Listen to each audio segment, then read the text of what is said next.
This week, we're sharing a beer with Pittsburgh's very own Doug Oster. He's an Emmy Award winning garden broadcaster, author, columnist, producer, all the things. We're going to be talking about the unsung heroes of gardening, your local independent garden centers, and what they offer new gardeners and old, wizened gardeners like us. We're also going to be Wait, talking about the what? changing face of garden media and whatever else floats our boat, which probably is literal because Doug is a fisherman. I'm Marianne Wilburn. She's Leslie Harris, and you are listening to the Garden Mixer.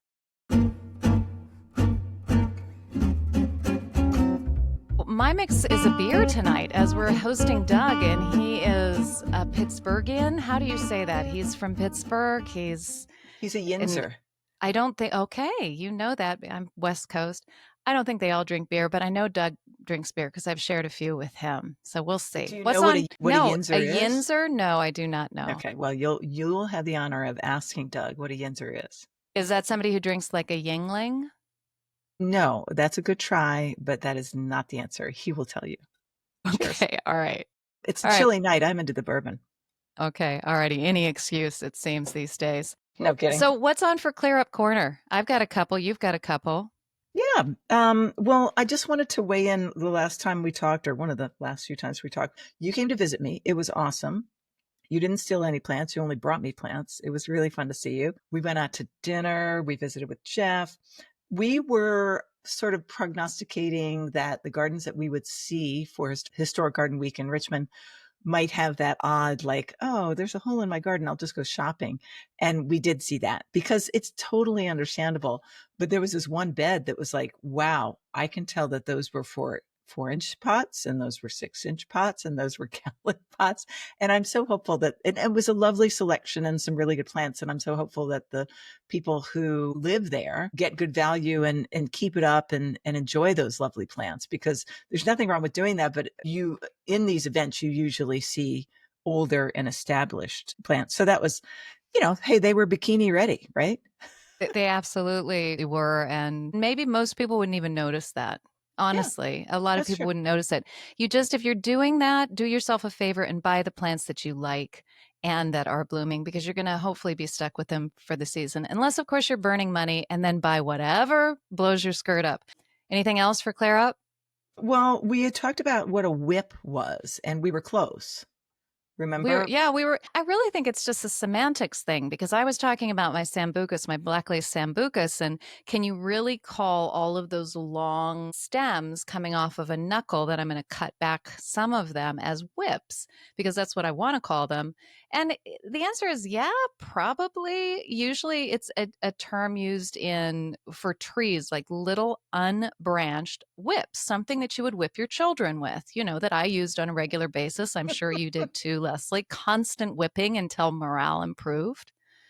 And it's rooted and it's a tree. So I don't know if we were using it completely right, but if I cut a whole bunch of willow or dogwood Skinny stems, branches. Yeah, yeah, I stems. would call those whips, and I might use them. Who knows? But they would And you definitely brought get me rooted. one, which was beginning to root. You brought me that Salix. What was the It was fragilis, Salix fragilis, Hutchinson's red bark. Although I can neither confirm nor deny that that's it. If it does turn out to be under patent, I don't believe it is, but I think it's a pass along. So I know nothing. I know I do this in good faith. I know nothing about it. Yes. and I can neither confirm nor deny that I actually have it and that I won't kill it or whatever. But last time I saw it, it was sitting in a pot looking like a whip with, just a stick. And I cut some off of it because I thought, and this is just trying to think like a plant, like, wow, I don't really have very sturdy legs. Maybe let's lose some weight on top, less for those few new roots to support. I cut it about You're so probably halfway down. thoughtful. I know, I'm So so good to thoughtful. plants. I You try to be really nice are. to plants. I have a sort of an offensive clear up. I thought that I was really needing to be tasked with Oh, I remember this. finding some synonyms for the word anal because I use it a lot because I am. And it's not a really good idea, just first off, to Google anal synonyms Oh, don't do that. because there's just so much out there, so much, which has nothing to do with the synonyms of anal. or But being here's neat some or that we can anything. use moving forward. We've got persnickety and fussy, both of which sound like I've just added another 25 years to my already substantial She's fussy. amount. She's very persnickety. That one. Demanding, critical, meticulous, punctilious, Oh, I like prissy, that one. priggish, rigid, orderly, obsessive, overexacting. I've actually just read the contents of my resume right there. Or Um, thesaurus, whichever. I don't need anything else there.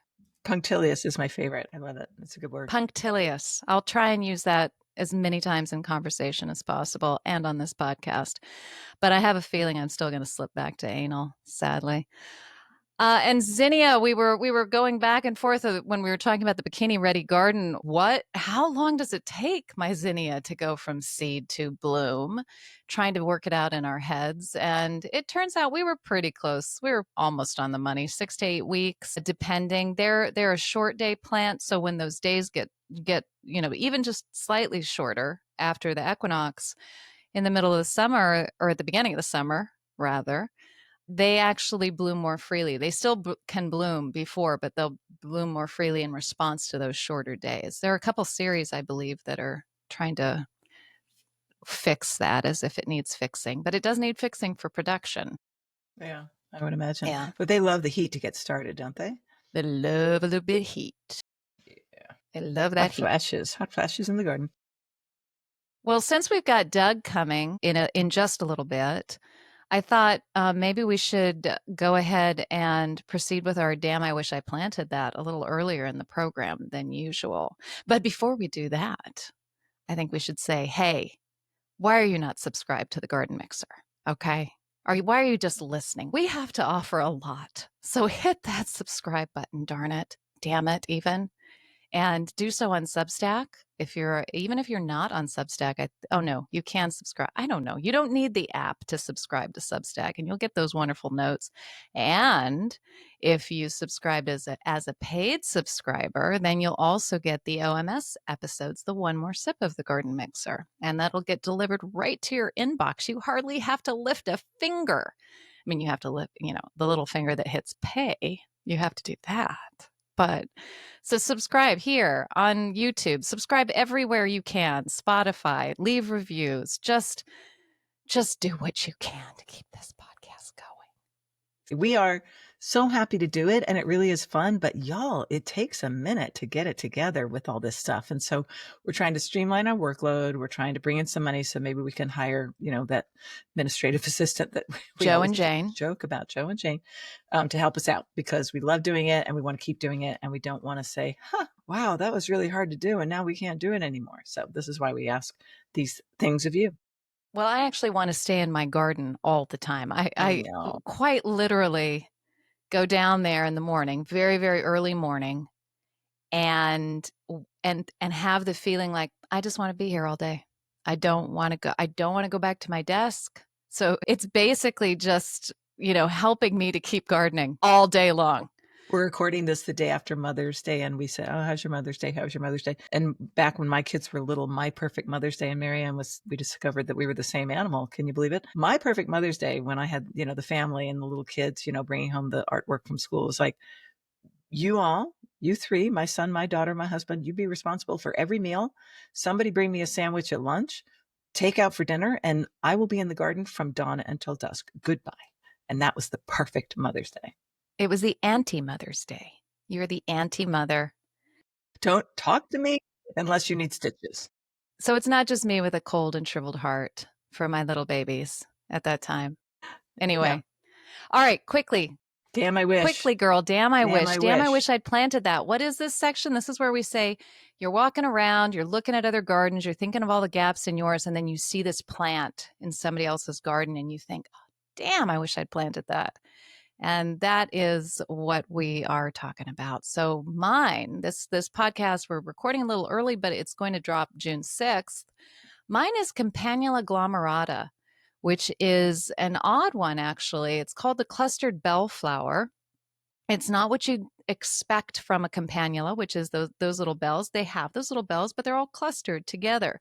It's technically a clumping perennial, but it also spreads with rhizomes. So if you keep it divided, you usually can stop it from doing too much naturalizing. I've never really divided mine, and it's taken over an area of about 3 feet by 4 feet, which is a fair amount of space. But goldenrod, anybody? So I'm totally good with it. It's a I think temperate Asia. Anyway, let me describe these flowers because they are just this like little popsicle sticks of purple flowers and just deep, deep purple. Beautiful, beautiful plant. Zones 3 to 8, average soils, maybe on the moist side, and it takes full sun. But if you're if you're getting down to those sort of zone 8 areas, you might want to give it a little bit of shade in the afternoon, but an absolute stunner of a plant. And I got it as a pass along plant from a friend of mine who had it in their garden. And I went, damn, I wish I'd planted that. So then I did. I've been growing it for about 8 or 9 years. Have you ever seen it in a nursery? Um, I've never looked at it in a nursery because I'm not a massive fan of campanulas overall.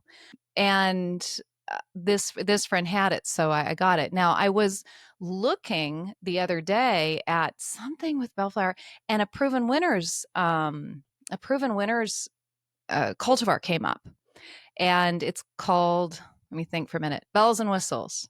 It Okay. doesn't look completely like mine, but there you go. If All you right. want to, I mean, I if had never heard of and this it was plant. new this year, so yeah, it's going to be coming out. I had never heard of Campanula glaburata. Glaburata. Is that correct? What I'm saying? Glomerata. Glomerata. Glomming, thinking it's just glomming on you. I had to do a quick Google search and I saw what I liked. I mean, rich, rich purple flowers and a nice height. And so anyway, already a fan, About even two though I know feet. much about it. 2 feet tall. About that. So mine's a little unusual because it's a very, very common plant, but it's a situation that some gardeners might have run into, this being the day after Mother's Day. We've had Easter fairly recently.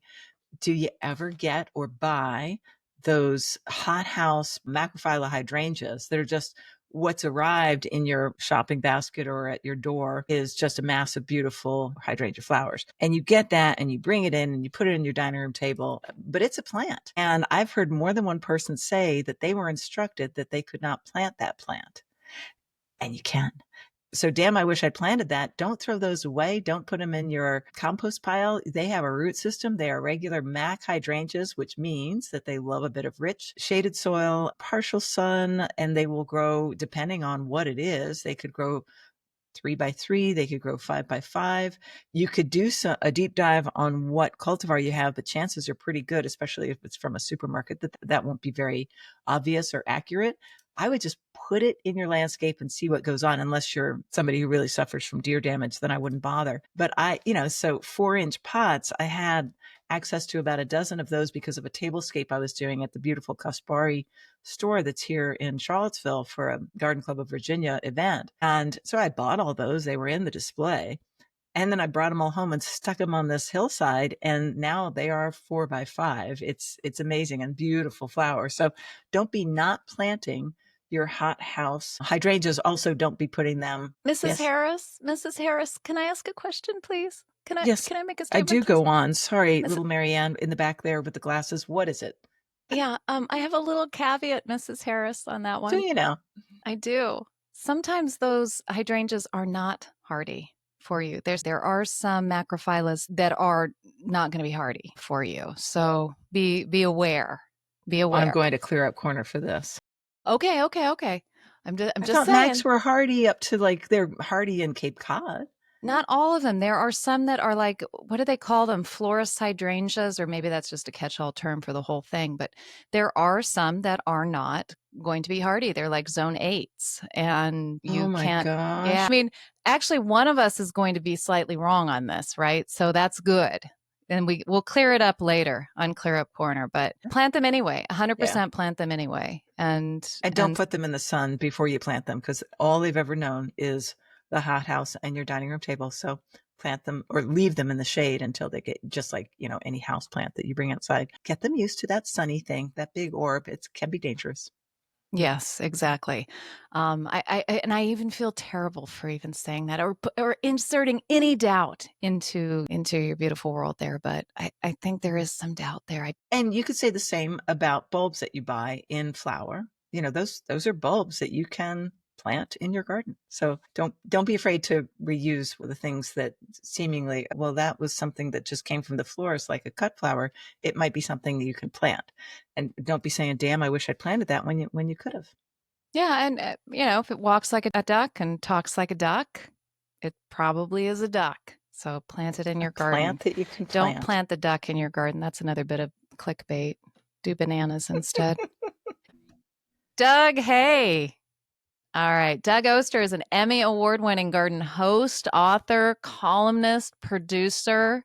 He's also a podcaster now. He hosts the Talking Trees. Is that right, Doug? The Talking Talking Trees Trees podcast? podcast for Debbie Tree Expert Company.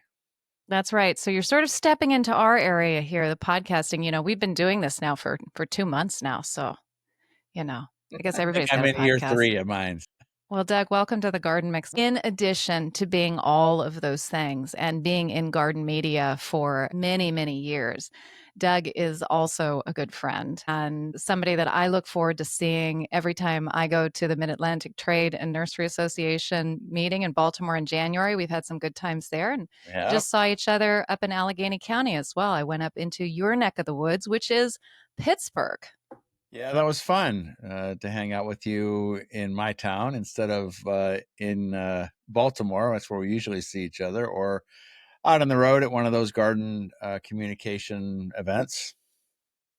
I'll say a little story about Doug. I first met him at a garden writers convention, which is now GardenCom, and it was in Pittsburgh, and you were one of the organizers, and we're walking along down the street, and I was completely new to anybody, didn't know a soul, and there was this, television personality and international man of mystery walking ahead and talking about the town, and you said, we're seeing a lot of 1% gardens, and they're good, but the gardens that I like, they're the real gardens. They're the smaller gardens. We're not seeing as many of those as I want to see, and it's the gardens, the people's gardens around here. And I thought, "Ooh, I like this guy."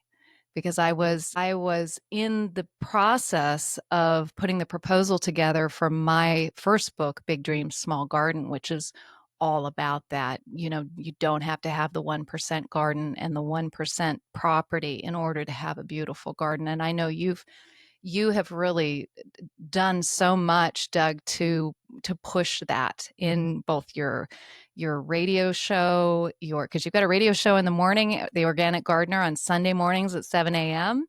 And you have done that in all of your column work, and you're a real champion for those gardens. Thanks. And I sort of stepped away from being an organizer of that event because of that.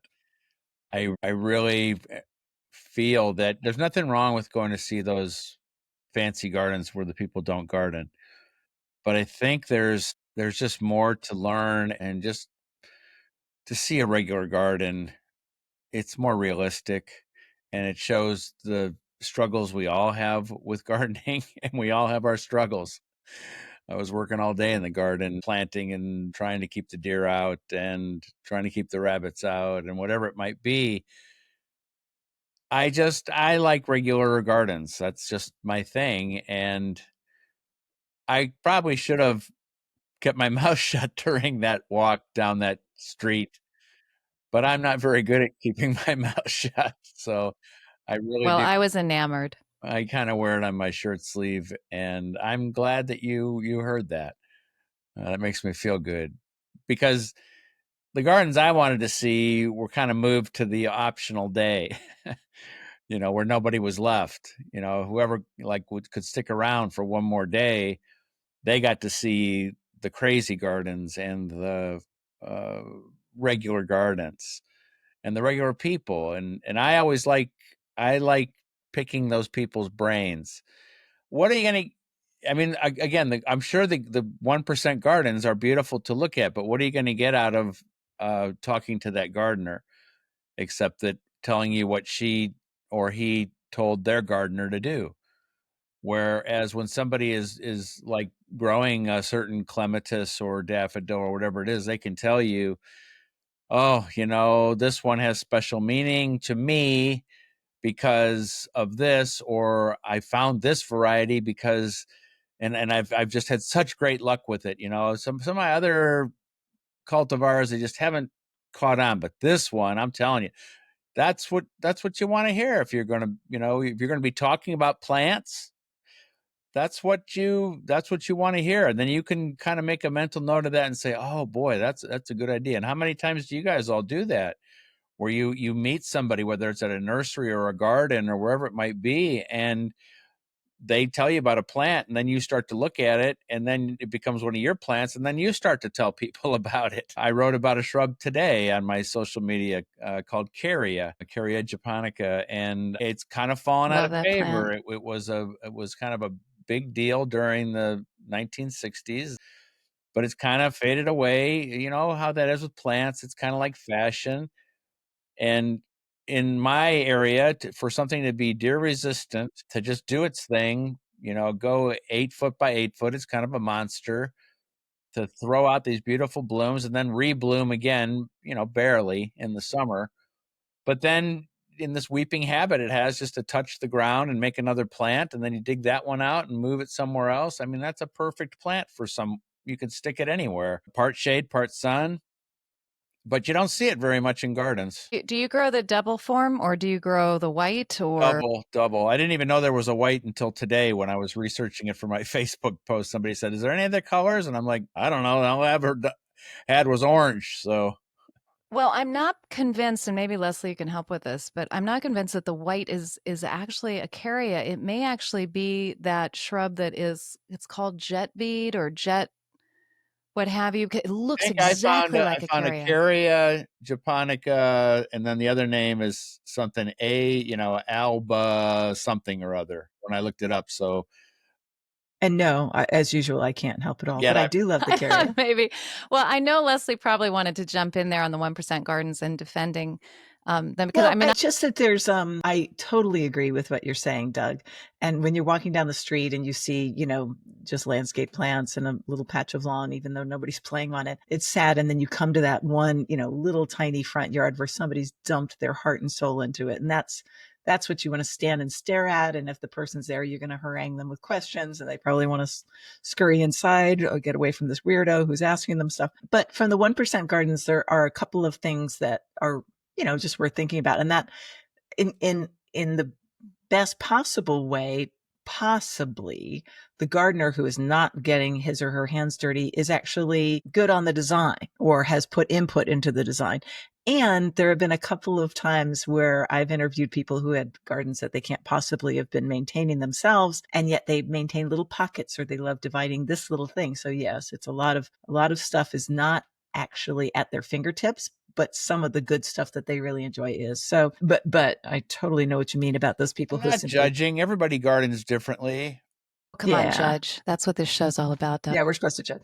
Really do believe that everybody gardens a little bit differently, and certainly my garden's not for everybody. And when they see it on TV, sometimes they complain about it, but it is what it is, and it's mine, and that's just the way I look at gardening. So it doesn't make it right or wrong, and gardening is wonderful for everybody, and do it the way you want to do it. That's fine with me, and that's natural.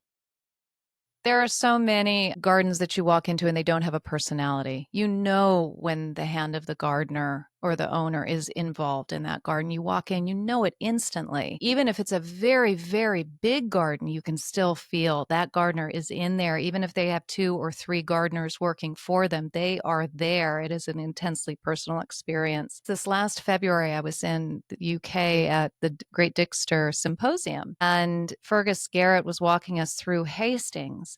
And he said, "Here's my absolute favorite garden in Hastings." And we all thought this is going to be amazing. And we walked up to this little tiny front uh, garden with a lawn and about 50 different gnomes, little gnomes in different places, and squirrels. And it was just immaculately manicured and absolutely beautiful. And Fergus was just beaming. And he said, she loves her garden. She's in here and she's just everything about it. She's like 90 years old. And this is my favorite garden in Hastings. And I thought, Marianne, oh, you are such a bitch. You have got to get better. I'm sorry. I'm trying to work on our explicit rating, Doug. Yeah, we're trying to up that. We shouldn't judge other people's efforts. But Absolutely. I They're would going to like be to different. know. So, Doug, I was stalking you a little bit on social today because I didn't, I'd heard of you, but I didn't know that much. And I was so pleased to see golf clubs in your garden. And would you please tell me about that? Because Well, that was what could be more I personal. did a story years ago when I worked for the Pittsburgh Post Gazette. I think the guy called me and just gave me a tip for how to support plants, and he told me how he was doing it. And he worked at a golf course, and in the lost and found, if it was there longer than 6 months or a year or something, he got to keep the clubs. And so he took all these clubs and he was supporting using them as plant stakes. And I thought it was a great story and good pictures and everything. Well, then he wanted to come see my garden, which I was happy to have him come look at it. And he brought a bunch of golf clubs with him. That's great. And so, like, that's my thing, is kind of a lack of any style or anything. Just like when I see That's something, style. I think that's style. I don't know about that, but that's got to be 15 years ago. I did that story, maybe longer. And I still use the same golf clubs. And I only use them really for my peas. And so they're growing up right now. The peas are growing up the golf clubs. And then I kind of put them to the side with the rest of the junk that's over there for growing early in the season and late in the season. And again, you'd be surprised at the reactions you get it from that. Some people love it. Other people just scratch their heads and like say, how could you have golf clubs in your garden? I don't get it, which is cool. Like Marianne said, every garden has its own personality. Yep. Leslie is just trying to justify her latest golf obsession. Doug, I think That's you need to know the backstory. Like you're fishing, that's yeah. Leslie's golf. Yeah. I mean, they have a lot in common. Tell me about how fishing and gardening relate for you. I mean, it's kind of obvious in some ways. You're outdoors. I saw the snapping turtle post. There were snapping turtles that were fornicating. He interrupted accidentally. And they weren't happy about it. Well, who would be? Let's face it. There's business to be Hey, done. they're out in the public. Okay. It's not like they're in some like hidden spot.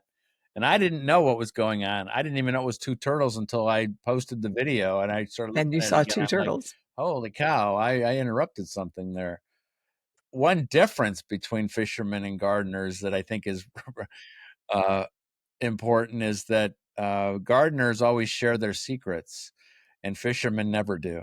For me, it's about just being outside and being away from the noise. That's my garden and that's my fishing on a kayak. It's just time to reflect. And you might think, like, somebody doesn't know anything about gardening, thinks that gardening is just this peaceful, relaxing thing, but it can be very stressful. Well, the same is true for fishing. Fishing is like sometimes very intense, concentrated. You're hunting for something you can't see. And so you're trying to figure things out and things go wrong and you're on that kayak and you're all tangled up and you're fishing angry. Well, the same thing can happen in the garden. Again, somebody doesn't know about gardening, like, gardening, what a wonderful thing. But when you walk into your garden and you realize the deer somehow got in and now all your clematis buds are gone, No way. the hostas that you're growing inside that garden because the deer can't get in are gone. Your lilies that you are obsessed with are gone. That's not a nice, calm feeling. That super level homicidal feeling. Some dark stuff. You start fantasizing about killing deer, Crossbows about and killing, which you can't do. You're not allowed to do. You're not even allowed to throw anything at them. But that's what crosses your mind because you've worked so hard at creating this or at seeing this thing bloom that you haven't seen bloom in a year. And then as a garden media professional, you have to talk about gardening for wildlife and keep a straight face and not have Well, the darkness come through. actually, I talked about it on the radio show this week because people can relate to that because a lot of people actually, when that happens, sometimes they just drop it. They give it up. Yeah. They My just mother, they yeah. just say, I'm not, I tried to garden and the deer ate everything and this and that. And I could feel for them. That's what I talked about on the show. For an instant, I have that feeling of like, this is ridiculous. I mean, one day that little part of that fence fell down, and I let my guard down, and if I wouldn't have gone out there then, I would really be nuts because I must have caught him right at the beginning because I didn't lose much. Same thing happened this winter, and it was that same thing. They got in, they pushed through, and that's the area that I put all the stuff that I can't protect. And to have that happen, the level of anger, yeah, it is a dark place. But then there's the opposite on both of these things, fishing and gardening. There's the time just to sit out there and in the quiet, maybe watch, pollinators do their thing, just like the snapping turtles. Like you see these amazing things and you see the same sort of amazing things in the garden. I ran across a big black rat snake the other day that first wouldn't let me out of the garden, just got in that protective mode of like, you're something that's trying to get me, and I'm in that position where the snake is in a position like if you move and try and walk past me, he's gonna spring right at you. And so I just waited it out, went back in the garden, and then got a nice video of the snake just slowly creeping away, slithering away, and the Very responses cool. to that are just like, "No, not me," or others are just like me. They're like, "A snake is the best thing that could be in the garden." But it's startling. It's startling because I walked in through that same gate, did what I needed to do, probably 10 minutes or whatever I was doing, transplanting something or moving something or checking on something, and as I walk out, there's that snake right at the front of the gate. How it happened that quick, I don't know, and it was a long one. It was probably 6 foot long, and Nice old one. I love seeing them, but I've seen other people step back in horror. I've seen other people still run away, like as if they were gonna well, chase you or I something. had people that said that I should have killed it. Some people feel that way, and that you have to. That's why I think putting it out stuff like that onto social media gives you a good feeling for where people are. Like I can see that like 50 years ago or something, people would just oh, when you see a snake, you got to kill it. But nowadays, in kind of the modern like, well, remember snakes eat nature's balance and all that, and more afraid of you than you are of them. Yeah, no, I forget what they want to use a garden tool to do it too. I can't remember which one it was, but An edger would do nicely if you A really yeah, cobra? put your mind it to it. wasn't an edger. It might have been pitchfork. They were suggesting, which again, to try and get a snake might be difficult because you just be missing and Yeah. Well, Doug, I want to ask you about something that I know is really close to your heart, and that's independent garden centers and how important they are. I was reading an interview with you on Visit PA, I think from last year or the year before, and they asked you, what is the best thing that a new gardener can do? And you didn't hesitate and said they need to march down to their local nursery, their family run nursery, and ask them for their advice about what they should do. Our independent garden centers are a lifeblood for real plant people. And I know that you do a lot of work with them, don't you? All around you. You have so many there, so many yeah, good ones. we're lucky. We have a lot of them, and I always tell people the best nursery is the closest one, but that doesn't mean you shouldn't visit other ones because everyone has their specialty. And now, in some ways, local independent nurseries support me. They support the radio show, and maybe in other ways too. I mean, I don't personally take any money from them or take any advertising money from anybody, but the radio show does. But I just know from doing gardening for so long, so many decades, that the information that the people have that work at a good nursery is invaluable. And even though all three of us spend so much of our lives revolved around plants and gardening, somebody like that who works with a plant every day for an entire season and knows all about it, and if it's tough, if it blooms, if it doesn't, I can't tell you how much I've learned from those people. And then the other thing is the plants are taken care of. They have to be. That's when you walk in there, I don't care if it's the day it came off the truck or 2 or 3 months later, that hose they drag around is an important part, and knowing how to water the right way. I don't buy my plants at big box stores. I just don't do it. But when I have to go to a big box store, and the only time I really have to go is if something my local hardware store doesn't have, and that's usually lumber.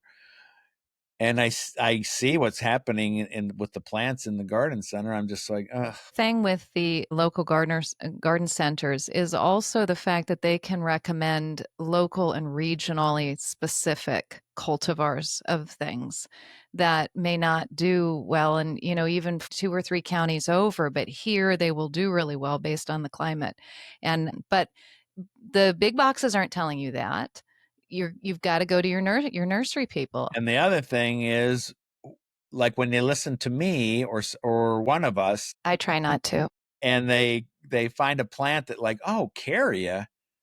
Oh, well, I never heard of that before. They can just order a Caria, which is something you're not going to get anywhere else. And because trucks are coming down from Lake Erie this time of the year for a nursery at least every 2 weeks and probably more often. I was looking for a specific pepper, and I just happened to mention it. And was that yesterday? Yeah, I think that was Mother's Day. I just mentioned it. And when I went back today to get what else I needed, a woman came up to me. She goes, "Hey, I sent in that order for the super chili pepper, and I think we'll have it by Wednesday." And I was like, "Okay, I leave Thursday, so perfect timing." And I didn't Wow. ask them to order it. I was just looking for it, and they were saying, "Well, what about this one? What about that one?" I said I can use those, but super chili was a 1988 All America selection, and it'll put on peppers under any circumstances, and they're just the right heat for me. You fall in love with a plant, and yes, at some point you're not going to be able to get it anymore. I should have started them from seed, but I didn't, and so I'm going to get my super chili because But you decided to do Nicotiana instead, Doug. You realize I don't that. know why. I just ordered the seeds. I've got another Nicotiana, and I don't know which one it is, but the common name is flowering jasmine, and that one, it acts like a perennial. But we had a real bad cold snap here, like -25, and I was worried that it wasn't gonna do it, and I was actually out there today, and I'm like, "It did come up. It is there. What am I gonna do with all that Hoshiana sylvestris? Where am I gonna put it?" Most of my plants that are left over, if they make it from the travel thing, I hold a local, like, plant swap giveaway. So I'll just take a truckload of plants there and just stick them up on a wall and label them and just say, "Here you go." Nice. Leslie's got a great nursery near her called the Ivy, is that right? Yeah. And it's Yeah. just this big, wonderful place. And every time when I was visiting her, I visited them. And any question I had, they were, "Oh, you know what? I can't help you, but he can and come over." I love that. That's what's so great about an IGC. 30 years ago, I didn't know anything about gardening. I lived in Ohio. I had a cactus that had put on fruit, and I wanted to know could I sow the seeds? And my local nursery then, that's a real weird question. They figured it out right then and there and said, "Yeah, put them out, you surface sow them." And I did. Now I had little cactus plants, which I killed by overwatering them, but I got them. You got them. So So if one you're a step new at a time. gardener, everybody listeners, pick up that phone. Yes, that's Marianne telling you to pick up your phone, your Oracle, and look for your local garden centers and then go visit each and every one of them because they're all going to have something different. I know the ones by you, Doug, there's what, 6 or 7 there, and they all specialize in, just slightly different things. And here So go and do we that. are the city of bridges. There's only one city in the world with more bridges, Venice. And so we always tell people, we kid each other that do yourself a favor, cross a river. Okay, go cross the river and go to another nursery somewhere. And then sometimes I'll say maybe you'll have to cross 2 rivers to get to a certain nursery. So that just means go explore a little bit. Yeah, Pittsburgh is a beautiful city. It was such a surprise to me. Really didn't know what to expect, and that's the second time I've been now in a decade. And wow, what a beautiful city! And the Cathedral of Learning. If you want to go and have a wonderful weekend, go to Pittsburgh and go to the Phipps. The Phipps is Which is awesome. Oh, it's an incredible city, and I think the Cathedral of Learning just blew me away, and then going up the funicular up to the top of the hill and watching is it the baseball stadium? I'm not too big in sports. I'm not sure what it is. Was it the Steelers stadium? And see both stadiums from up there. Three Rivers Mount and Washington. and they do the fireworks at night, and it really is, forget about Philadelphia. You could do that anytime. Go to Pittsburgh. Ask Marianne, ask Doug what a yinzer is. Okay, Doug, what is a yinzer? Well, Yinzer is a Pittsburgher, but it's the way they talk. So yins means, how would I say It it? means y'all, Yeah, basically. yins going down the south side. That's just, are y'all going down to the south side to do something? Yinzers. Will you be going to the South Side Yeah. today?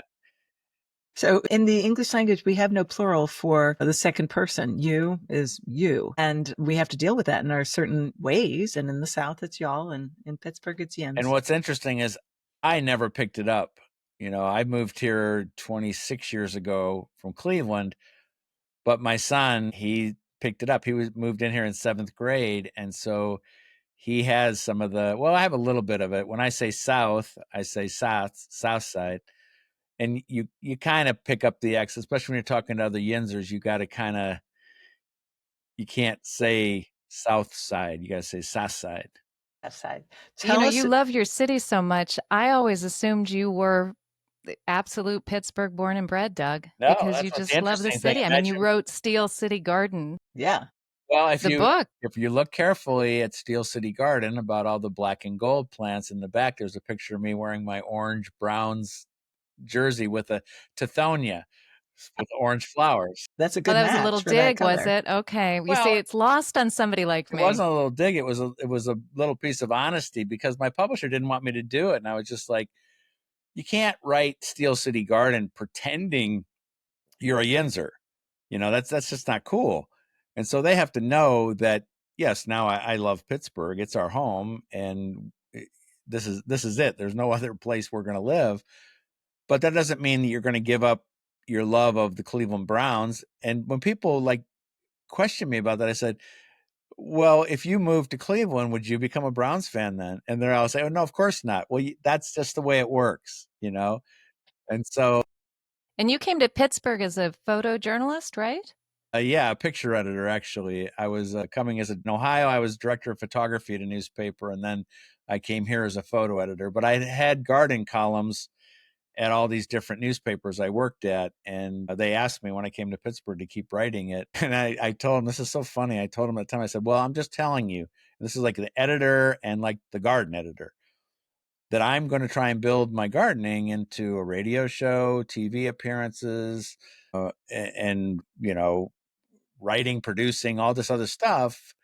And they're like, oh, yeah, sure, go ahead. It won't bother us. Well, when it happened, it sure as heck bothered them because all of a sudden, my star had risen, and somebody who had been writing gardening there forever was, understandably feeling kind of like, what? This Who guy, is this young, yeah, he's only impudent been here. puppy? He's only been here 2 years. But again, I didn't do it under false pretenses. They didn't think it could happen, and it just exploded. And luckily for me, it did, because I actually eventually moved out of photo and into the gardening world. You've seen some amazing changes in garden media. Do you think Seen a do you lot think of they're for the changes in better? newspapers too. Yeah, Yeah. I mean, well, just media in general. I mean, it's hard. It is really hard to have a foot in both worlds, that digital and the analog world, as a writer. Do you think all these changes are for the best, for good or bad, or what is your feeling overall? I don't have any negative feelings about how the changes have happened. I have embraced them. I started embracing them when the internet began and I was in newspapers. They thought it was ridiculous that I was embracing the internet, that this is like a flash in the pan. This is no big deal. I don't know why you're creating a garden forum for people to do this. To the newspapers, everything. It is the giant dinosaur that could stomp on anybody. But I didn't see it that way, and I embraced it. And Marianne and I have had talks in the past over the years about social media and such, about me trying to drag her into the modern era. 20 Yeah, there's a Well, she's, 65-year-old guy trying to drag in. I know. I'm a 64-year-old woman Yeah, saying, let's go. I get I with the I program. personally, I love what I get to do on social media, but I am not under any kind of pressure to do it any certain way. I just If I don't want to make videos or if I don't want to do this or I don't want to do that, I just do what I want. And of course, my stuff is going to be based around photography because that's what my love is. And that might not get likes, that might not get this, that might not get that, but it makes me happy. And I have my little core group of people that enjoy it.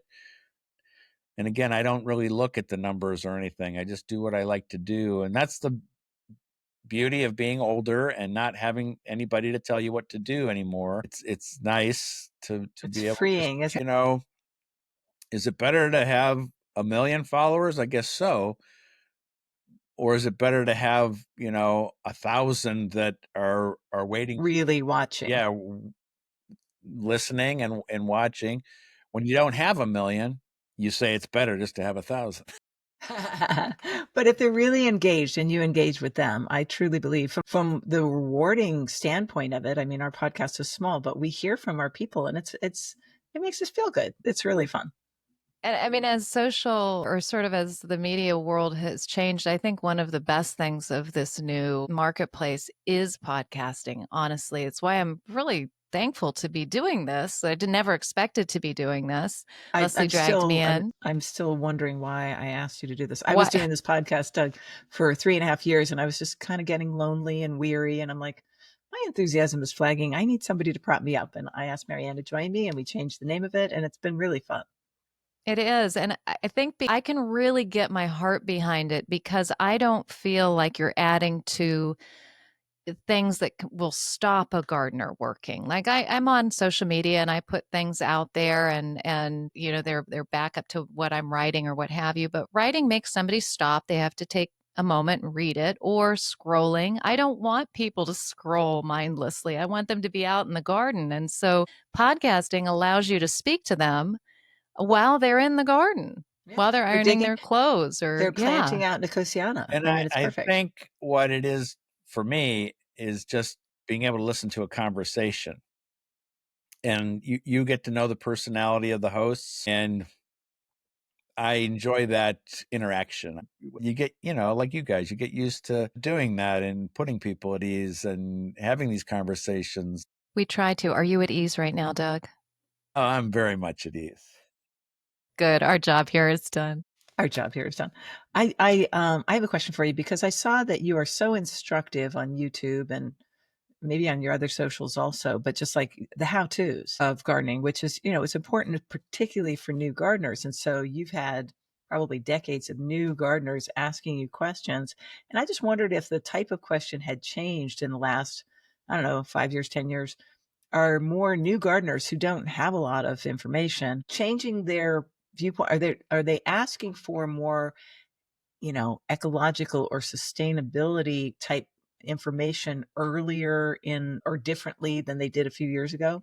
That is a great question because everything has changed and it's due to COVID. Oh, yeah. Our entire demographic for gardening was changed for the better, which is ironic for something so terrible.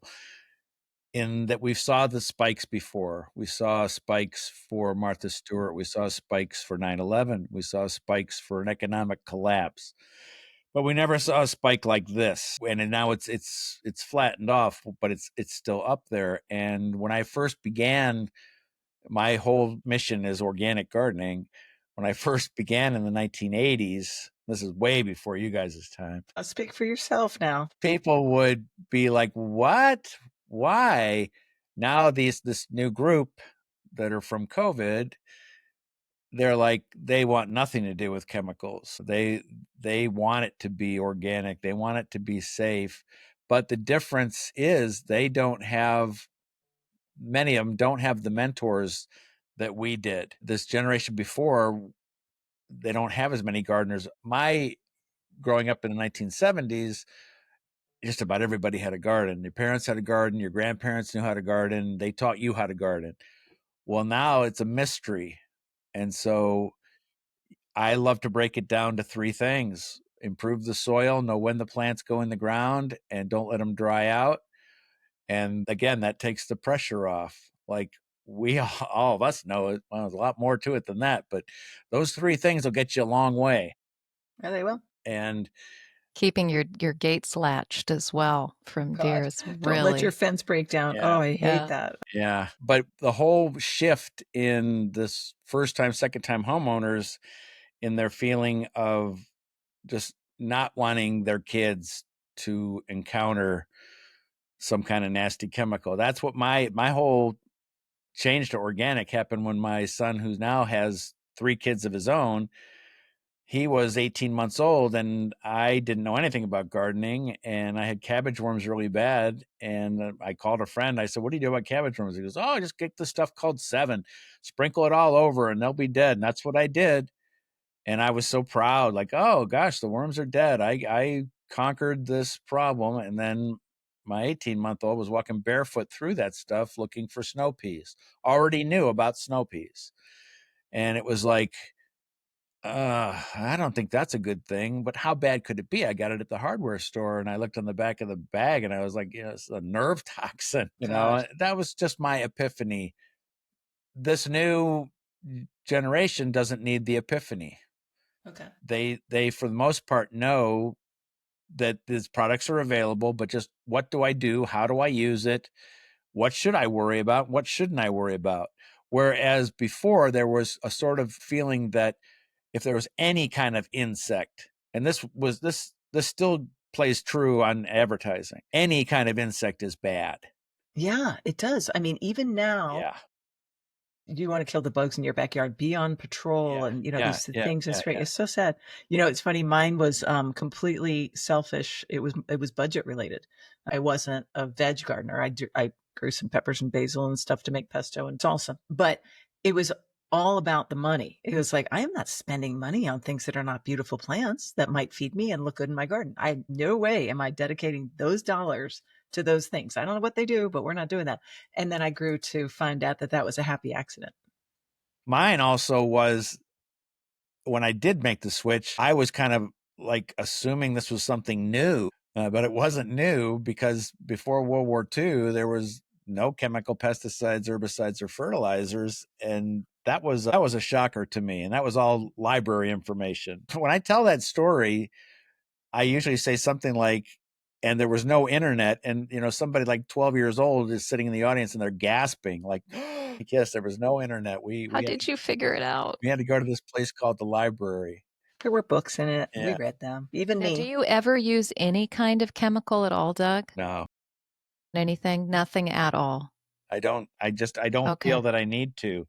But when I talk about it, I tell people I don't want to do it from a soapbox. That this is the way I garden. That doesn't mean it's the way you have to garden. If you want suggestions on gardening without the chemicals and stuff, I'm the guy for you. I'll help you out. But I'm not one of those guys that's trying to force it, because there's no point in that. Everybody gardens differently and deals with these problems differently. We all have the same problems. It's just how you're going to deal with them. Yeah, I like that no orthodoxy. That's good. Marianne, do you have some more organized questions for Doug? I do. I want to know about this trip of yours. I only slightly want to know about it because I am actually a little bit Jealousy. jealous. Leslie and I were at Chelsea last year together, and you're going. I'm planning my trips, my tours every other year for Chelsea. Do you go every I year? don't even think I go that often. I just do it probably every 3 years, maybe 4 years. So, what will be your first stop when you walk through the gate? Where are you going to go first? I love Chelsea, and I'll the first thing I want to see will be the biggest gardens that they've designed. Because I love that English way that they do it, where you're 12 back and people go to the front and they look and they photograph and they fade away, and then you're 11 back and everyone's Thank you. polite and they're happy and they're nice and you get up there.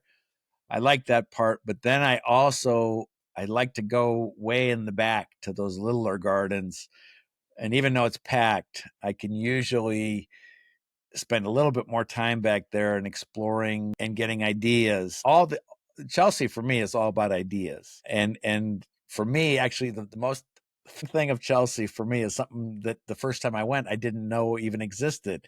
and it's the Great Hall with every plant you've ever seen in your life in its prime.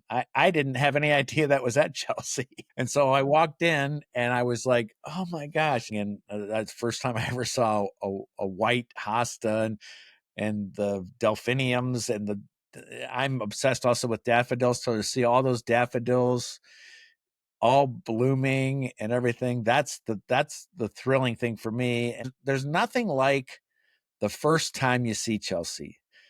There's just nothing like it. And after that, it's amazing. It's wonderful. It's cool. But that first time, man, it's just, it's hard to wrap your head around it. And a very watered down Pimm's, right, Leslie? Very watered down. Yeah. Yeah. Or a glass of champagne. Maybe that's the way we need to go next time. I think I had one of those after I heard you went once, and I saw it. I said, oh, I guess you're supposed to have one of those. I'll make one for you someday here. A proper one. Yeah, a proper one with some proper alcohol. Where else are you going in the UK while you're there? Where are you taking all these people of yours? My other favorite spot, and it's not everybody else's favorite spot, but it's Sissinghurst. There's a lot at Sissinghurst. I was always sort of neutral about Sissinghurst, but once they did that Delos renovation, which is now a Mediterranean garden, you could just do your whole show there practically. And it's so good. It was designed by Dan Pearson. Leslie, you were in that garden. You know it, right? I was. You were on your phone. In that place. I was running a podcast from Sissinghurst, okay? So everybody gardens differently. All right, Doug, I'm going to give you a quiz. It's called Rapid Fire. I'm ready. And you can answer with it's this or that. It's A or B. And if you want to say why with one quick sentence, you may. But we're moving on. Ready? Ready. Irrigation system or hand watering? Hand watering. Trowel or soil knife?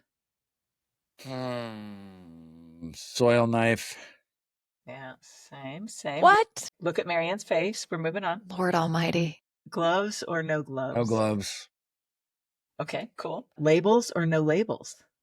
Yes. You can't hedge. You can't do that. That's hilarious. Labels, but I've got so many plants, I don't know what they are. Even some of my rare daffodils, I can't ID anymore. But let's go bang bang. Let's bang them out. All right. Bass or trout? Bass. Okay. Daffodils, the classic trumpet or kind of more interesting doubles Tazetta type deal? The Vision 4, baby. Yeah. They're so awesome. I saw this one that you put on with the green in it, green and yellow, and you were having trouble. You had split it. It was an old video. You might not remember it, but it was not flowering anymore. They were blind. Oh, Van Sion. Did they come back after you They look broke good. them up? Yeah. Good. Well, I want to write that one down. Van Sion. Yeah, we're coming to your house to help you split those next time. That's a great one. Oh, it's beautiful. Beautiful. And fragrant. Yeah. Cool. Well, this has been so fun. Marianne, do you have more questions before I don't. I just wish you much joy in your trip, Doug, and seeing all of those wonderful places and the great pavilion. And thank you guys for having me on. That was a lot of fun. Good. It's our pleasure. We very much enjoyed it.